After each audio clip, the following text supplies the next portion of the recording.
ഡിപ്രഷനെ കുറിച്ച് എല്ലാവർക്കും അറിയായിരിക്കും. എന്നാൽ ഡിപ്രഷനിൽ കൂടി കടന്നു പോകുന്ന ഒരാൾക്ക് ഫേസ് ചെയ്യേണ്ടി വരുന്നൊരു വലിയ ഇഷ്യൂ ഉണ്ട്. അതായത് ഇവരെ ഡിപ്പെൻഡ് ചെയ്തു പോകുന്ന മറ്റാൾക്കാരുണ്ട്. ഇവരോട് ഇഷ്ടമുള്ള ഇവരുടെ ഫാമിലി മെമ്പേഴ്സ്, ഇവരുടെ ഫ്രണ്ട്സ്, ഇവരുടെ ക്രഷുള്ള ആൾക്കാർ, അങ്ങനെ ഒരുപാട് ആൾക്കാരുണ്ടാകും.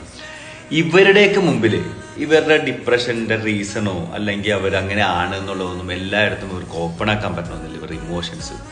അപ്പോൾ എന്ത് പറ്റുമെന്ന് വെച്ചാൽ ഇവരോട് ഇഷ്ടമുള്ള ഫാമിലി മെമ്പേഴ്സോ അല്ലെങ്കിൽ ആരും ആയിക്കോട്ടെ, ഇവർ വന്ന് ഇവരോട് സ്പെൻഡ് ചെയ്യാൻ നേരത്ത് ഇവർ പുറത്തൊരു ചിരിയൊക്കെ കാണിക്കുകയും ചെയ്യും. എന്നാലോ മെൻ്റലി ഇത്തിരി ബുദ്ധിമുട്ടുള്ളവർ ഒരു സൈഡിലോട്ട് മാക്സിമം ഒതുങ്ങിപ്പോകാൻ ശ്രമിക്കും. എന്ത് പറ്റുമെന്ന് വെച്ചാൽ ഇവരോട് വരുന്ന ആൾക്കാരുണ്ടല്ലോ, അവർ കരുതും അവരോട് എന്തോ പേഴ്സണലി ഇഷ്ടക്കുറവുണ്ടായിട്ടോ അവരോടുള്ള താല്പര്യക്കുറവോ കൊണ്ടാണ് അവരങ്ങനെ ചെയ്യുന്നതെന്ന് എഴുതിയിട്ട് അവർ കൂടി ഇവരുടെ അടുത്ത് നിന്ന് ഒഴിഞ്ഞു പോകും. കൂടാതെ കുറേ കുത്തുവാക്കുകളോ അല്ലെങ്കിൽ നീ എന്താണ് ഇങ്ങനെ മറ്റാണ് മറിച്ചാണെന്നൊക്കെ പറഞ്ഞിട്ടുള്ള കുറേ വഴക്കും കാര്യമൊക്കെ ആയിട്ട് ഇവർ കൂടുതൽ കോംപ്ലിക്കേഷനിലോട്ട് പോകും. അപ്പോൾ ഒരാൾ എന്തെങ്കിലും രീതിയിലുള്ള വിഷമോ ബുദ്ധിമുട്ടോ അനുഭവിക്കുന്നതായിട്ട് കണ്ടിട്ടുണ്ടെങ്കിൽ അത് മുഴുവൻ പേഴ്സണലായിട്ട് നമ്മൾ എടുക്കണമെന്നില്ല. അവർ വേറെ ഏതെങ്കിലും മാനസിക സംഘർഷങ്ങളിലൂടെയൊക്കെ കടന്നു പോകുന്നതിൻ്റെ റിസൾട്ടായിരിക്കും, ഇമ്പാക്റ്റ് ആയിരിക്കും ചിലപ്പോൾ നമ്മുടെ അടുത്തോട്ട് വരുന്നത്.